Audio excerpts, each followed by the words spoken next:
What's up, ladies and gentlemen? It is Daniel here from the Geek Speak Nation channel, and I'm here to bring you all my review of Season 1 of Marvel's Jessica Jones.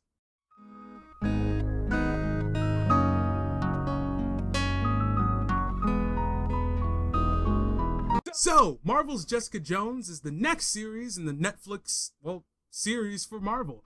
Coming right off the heels of Daredevil, this show had a lot to live up to. I loved Daredevil. It was my second favorite thing Marvel had ever made, and I was so enthralled with that show. And I was just like, how could anything match up to what Daredevil brought in its first season?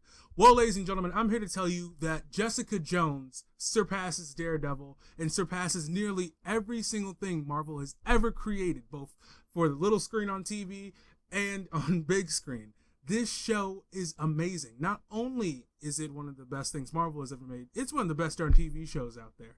The characters, the story, everything is fantastic. The only knock that I do have against this show in comparison to Daredevil and a lot of other TV shows going on right now is the quality when it comes to the direction. I think that some of the action sequences, the dialogue, were handled fairly well and very competently, and there's some jarring action sequences, but besides that, there's nothing really to write home about in that aspect. And also the color composition and just some of the cinematography overall just looked a little dull and didn't really have as much life and wasn't very vibrant as compared to Daredevil, which of course is a dark show, but at the same time Jessica Jones doesn't really use its color palette that much. But that is really the only gripe I have against the show when it comes to how it looks. Because deep down, the package that you get when you watch this show is deep, dark, and it is fantastic. I think with each episode, to be honest, this show gets darker and darker, and it touches on so many topics and so many themes that I would have never have guessed that a Marvel property or anything product related to what Marvel is now would actually go into. You know, it's dealing with topics like suicide, rape, PTSD, alcoholism, and in a very prevalent and not in a exploitative type of way. It's not trying to do this to be like, ooh, we're this cool, edgy show. No, it's dealing with these topics and talking about these issues using the format of a mystery detective superhero show. And that's when superhero just media shines its best. When you look at a movie like The Dark Knight, things like that, when you can take real world issues or problems and things that we deal with and incorporate them into the world of superheroes and comic books and all these things that we love in our fantasy world and meld them together very well. This is what Jessica Jones does. It tackles these topics and does not stray away from the darkness of it all. And I'm watching this show with my roommate and I'm just like, are they really going there? Are they really talking about this? Are they really talking about that? And it's just so great. So now let's get into the characters. How about the title character herself, Jessica Jones? Fan-freaking-tastic. This character that's been written and portrayed is so complex and so deep and captivating. I loved every single moment that she was on screen. Just every bit of her performance was just so grounded and realistic and just something you can attach to as a character who has gone through so much and a character who has lived her life one way, but when a certain event happens, it has affected her and controlled her life. And I just think when you look at the character of Jessica Jones in this show, it is just so relatable in what they've created as someone who is trying to do the right thing but messes up and is not always going to make the right decision and is just trying to survive. That's who she is. She is a survivor. And at the end of this series, I came to the conclusion is this, that she is not a hero. She is just a person who has these abilities and is trying to live up to what people perceive of her. And it's such a deep, interesting, and just captivating concept to watch play out throughout this season. Jessica Jones is just a phenomenal, strong, and just fantastic female character, and I could not get enough of what I saw. Also in the cast we have Luke Cage, who the character in the comic books, those two are related and get together and all that, but that's besides the point, and they do that in the show as well. Luke Cage is a great character in the show, And it's fun anytime he's on screen, and seeing the chemistry between Luke Cage and Jessica Jones, their characters, it was just spot on and something you really enjoyed. And when you get into the nitty gritty of their relationship and the complexities of what it's actually all about, it's really captivating. And so you just really root for them, and at the same time, you're kind of like, you guys are terrible for each other and you need to stand apart. But either way, this was a fantastic setup in the episodes that Luke Cage is in to set up for his Netflix show. So I think that just looking at what they've done is phenomenal, and it's totally great. And moving on to, I just want to focus on those two mostly, and just speaking with main characters, we also have Trish, who is the best friend of Jessica Jones. She's great, and she's fun when she's on screen. Nothing out of like, whoa, this is a great performance, but when she's on screen, she's enjoyable, does what she's there to do, and is just another strong female character in the series. Now, the villain, Kilgrave, who is, I believe, this actor was previously a Doctor Who actor, if I got that correctly. If not, let me know in the comment sections down below if I got that wrong. But either way, this is my first time seeing this guy act. I've seen him before in like a few BBC things, just like glimpses, but I've never seen the actor who portrays Kilgrave in an acting role. And boy, have I made a mistake, because the villain of Kilgrave is so complex and so captivating. He is one of the best things about this show. One thing I love about this show of Jessica Jones is that there's very little black and white, and there's just so much gray.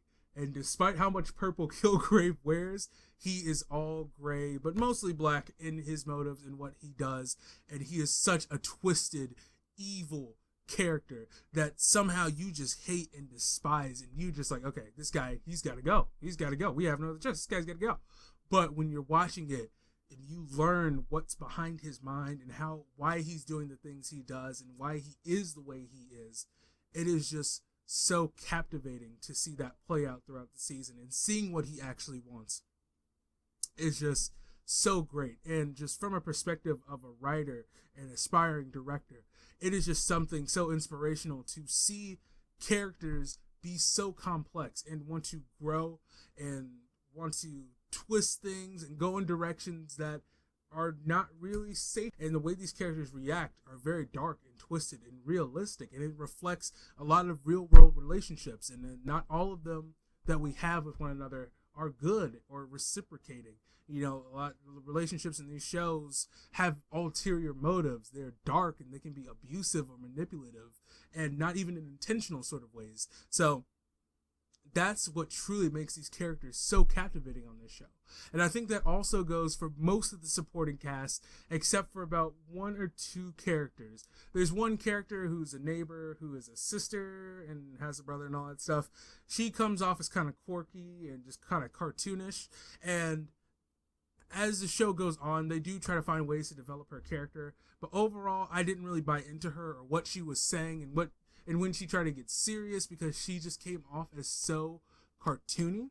But besides that, I really enjoyed her. Overall, I kind of enjoyed her performance. And when it does get serious, even though it doesn't quite pay off, you still believe where that character is going, because they write it still in the fashion that she's presented in. And also, I do have to say that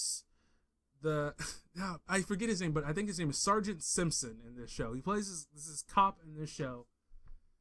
Oh, he is horrible. I don't know if it's just the acting, if he's just overacting or what it is, but he plays as the kind of not really a villain, but just someone as a supporting character. But man, it's just bad. It's just really bad. And I did not buy into it. And his character is the biggest gripe I have against this show. Besides, the camera work, the locations didn't really stick out and things like that, but the character of Sergeant Simpson was just something I could not stand. Every minute of him being on screen was just so boring, and it felt like a knife in my eyes, and it was just dragging me across the runtime. It was so abysmal, and I just could not stand his character. Because when you look at every single other character in this show, they are complex and written to a beautiful T. Everything is crossed and dotted, and there's so much to get out of them, except his character, which just anytime he's on screen, it's just, okay, I wish I could fast forward, but every single thing you're in is pivotal to the plot, but whatever. Either way, that's my only gripe against the show. Plot-wise, this plot is fantastic over the course of the season. It's not something I expected to be watching, but man, at the end of every single episode, I was like, this show is extremely dark. I don't know how I feel about this. But this was a cliffhanger kind of thing. All right, time to queue up the next one. And it just kept going on and on like that. We started watching this show Friday or Saturday, I believe Friday, and we finished it last night, Sunday. So we binged through all 13 episodes, all 13 hours like that. It hooks you in when you get into it, and it is totally, totally worth the ride.